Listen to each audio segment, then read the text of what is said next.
Ooh, there. Oh my God. And yet, whoa. Yikes, yikes, yikes. Look at that go. Look at him go. Oh. Real quick, guys, before you watch the rest of this video, if you want to come on fishing trips with me and catch fish like this in crazy places like we are now, I am partnering with Buffalo Bayou Fishing Champs. For a limited time, we are doing guided trips, land-based guided trips for river monsters like this one in some of the coolest areas you will ever fish in your entire life. Then before you check out the rest of this video, hit the link in the description or in the top pinned comment of mine, and you can come with me on guided trips to areas like this. So check out those links, go to his website, book yourself a trip. Limited time only, I'm only doing a couple of trips. Make sure you get in on some of the best ones. Woo, now watch this video. It's getting hot out here.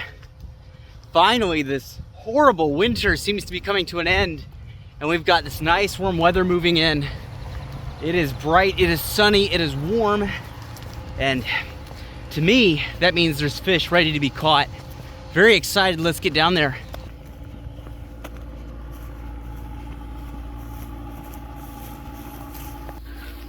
All this beautiful green and purple. These flowers are blooming. I don't know what these are. I don't know what these flowers are, but they're real pretty. Anyway, whew, loads of pleco down there already. They're just all over the place. That's always a good sign in a way. I mean, they're invasive, they shouldn't be here. It's never good to see a bunch of invasives. But being that they're already here, when I see a whole bunch of them, what it tells me is the water's warm enough for fish to be moving around. This is what's going out. Kevlar leader going down to a small J hook. And a chunk of bait a little bit smaller than my fist. Let's get it out there.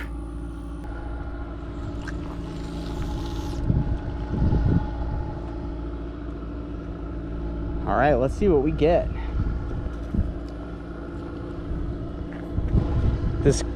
I love these reels because they're small, yet they still have a clicker on them.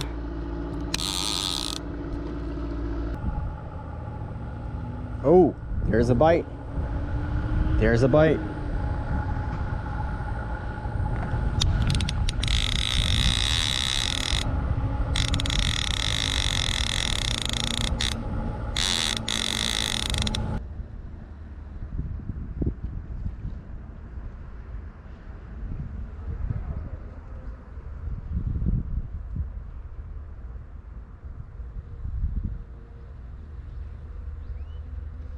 Good thing is he hasn't come up a single time.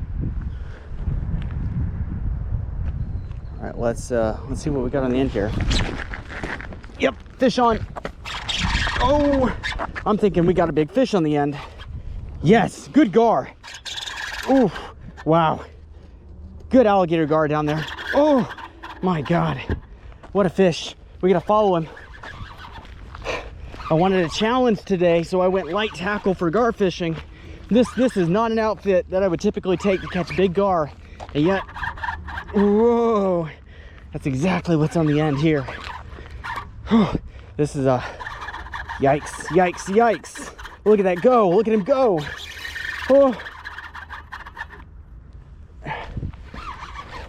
We got a good fish on the end here, guys. Good fish on the end. I don't think he's gonna get away from us. Oh, look at that. Look at that fish run. Oh, he's a good sized fish. That is a good sized fish. I can't even. Oh, he's big. He's big. Oh man. All right, he's going the exact way I want him to go, actually. I don't even think he realizes that he's kind of walking himself. Oh, he might have realized it right there. He's walking himself into a trap. So he's going right to left, and that is exactly the direction I want this fish to go. Okay, he's actually a lot bigger than I was expecting. That's a much bigger fish than I thought he was. Holy cow, that is a much bigger fish than I was expecting. When he took the bait, I did not, whoa! I did not realize he was this big. the best kind of problem to have. The best kind of problem to have is the fish is bigger than you thought. Now we got to be real careful not to let him throw this hook. I'm using a very small J hook. That's what I like to use when I do this medium light size tackle. I like to use small J hooks because they're easy to set on light tackle. They're easy to unhook. Now, the challenge that we have, this gar, see how he's going to the middle? See that? He knows what he's doing. This is where there's a big snag. I gotta stop him. God, burning the skin off my thumb. The good news is that these gar, they don't run very long. Oh, he's huge actually. I was not anticipating him to be that big. He's massive. We gotta net him. Oh my God. We gotta net this fish before he figures out that he can bury his head into these snags sooner than I can get to the landing zone. Man, he's fighting hard. It's a big fish, guys. It's a much bigger fish than I was anticipating on this rod and reel. This is a real challenge here. Come on now.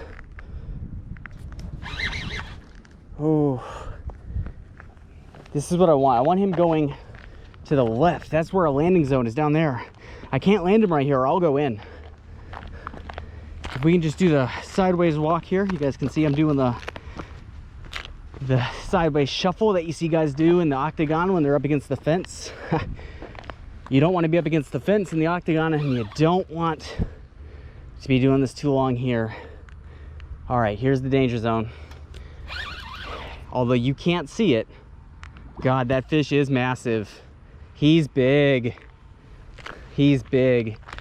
Although you can't see it, there is a snag of garbage, several school buses in length in the middle of this bayou, and I have to strategically fight this fish past it to my landing zone. That is where knowledge of this area and how the fish behave is key to landing big monster fish like this one. He is big. Oh, there goes a run. There goes a run. This is one of the bigger ones I've caught out of here in a long time. Come on. The good thing is he's starting to come our way, and his runs are shorter. That means he's getting tired. And our landing zone is just around the corner to the left. I'm almost there. There we go. Don't want too much slack in that line.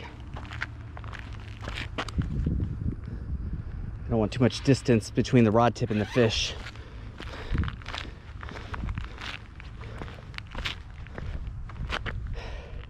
The double-edged sword is when you pull them to your landing zone like this, they're having all that water go over their gills. And on the one end, it's good because it keeps the fish alive, right?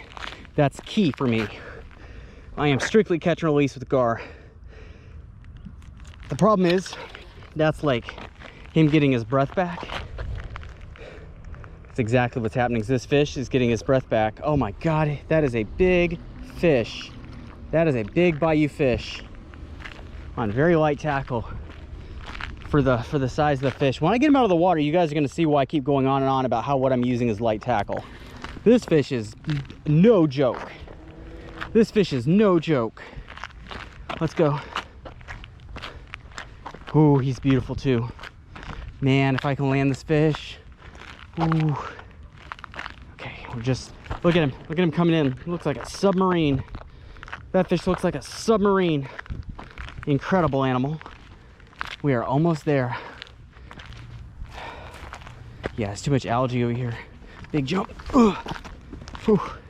This is the balancing act. So right here, this is critical. You guys can see the bank on the left, and in the center there is hundreds and hundreds and hundreds of pounds of metal and mattresses and trash bags and rebar and bicycles and whatnot. And I got to keep him between these, so I can't let him get close to that, but also I can't let him get so close to the bank or the surface of the water that he sees the bank, touches the bank, or sees the light so clearly that it panics him and makes him determined. Oh, see, he got a breath of air there. A little recharge.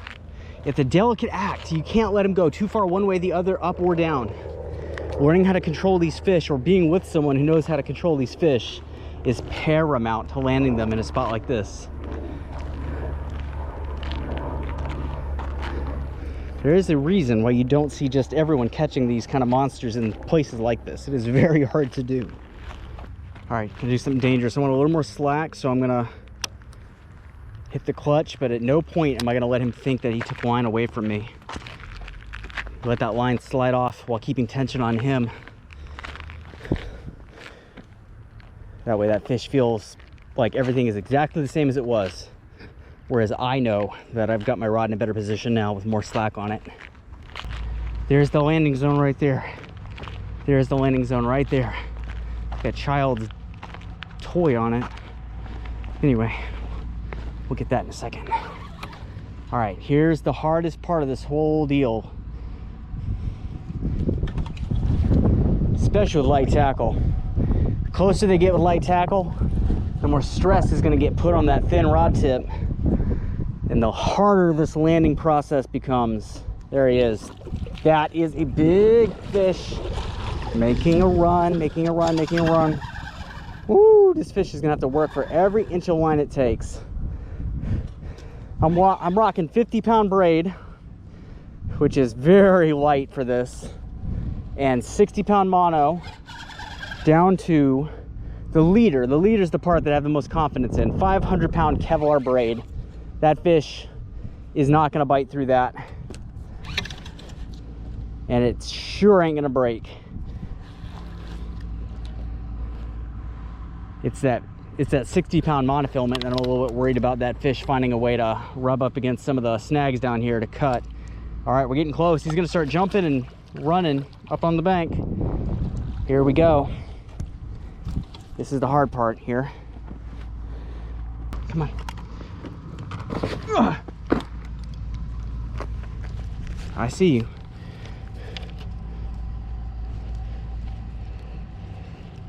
This part's always a lot easier if you have another person, but this is the life I chose. Okay, now watch. See, he does not like this foreign object that he has not been looking at for the past, 7-8 minutes getting close to him. This rope, he does not, nope, does not like that. But I don't really care much what you like at this exact moment. Got him, got him. All right, gotta loosen this drag for a couple reasons. Here we go. We'll put the clicker on. If that fish runs, if I drop for any reason, it is imperative that this fish does not, whoa! It is imperative that the fish does not take my rod with it. All right. Here's what we're gonna do. Here's what we're gonna do. First things first, I'm not gonna cut the leader, because we're gonna use the leader to unhook the fish actually. I'm gonna cut the line going down from the rod. There we go. Now we don't have to worry about maneuvering around that. And we're gonna get the fish up here on the bank for just a moment, get that hook out. Boom, hook's out. Look at that. I bent the hook all different kinds of ways, but it's out. This fish will go back hook free, and that's what's important. If you wanna come on fishing trips with me and catch fish like this in crazy places like we are now, I am partnering with Buffalo Bayou Fishing Champs. For a limited time, we are doing guided trips, land-based guided trips for river monsters like this one. Beautiful, beautiful fish in some of the coolest areas you will ever fish in your entire life.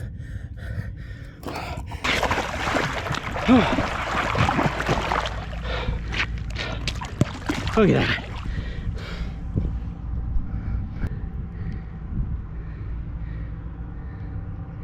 What do you say? I think this fish is ready to go. What do you say?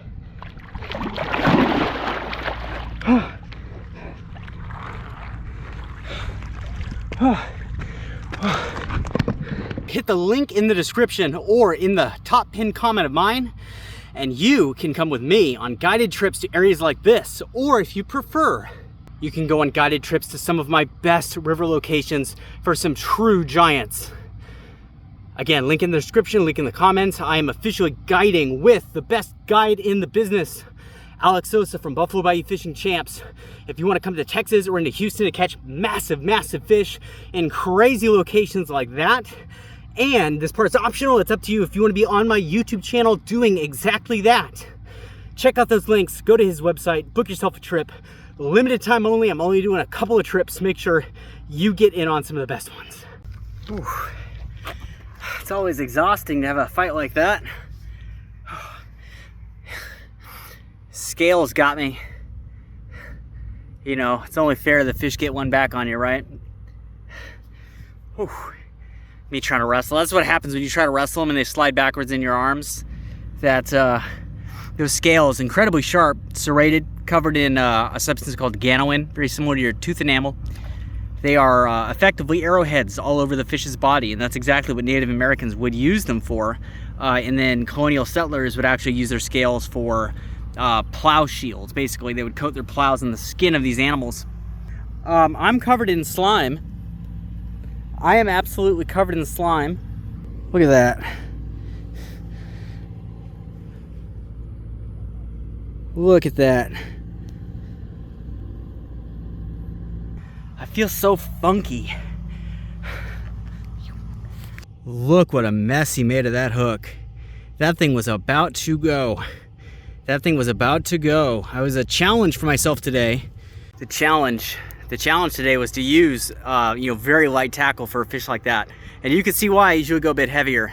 That fish was seconds away, seconds from throwing that hook and being gone. But that's where the experience of playing these fish and landing them comes in. This is a hard spot to fish if you don't have the right person to either teach you, or I guess you could put thousands of hours in on your own. Thousands of hours doing this, losing fish, getting cut left and right, falling in, nearly drowning. You could do all that, or you could book a trip with me.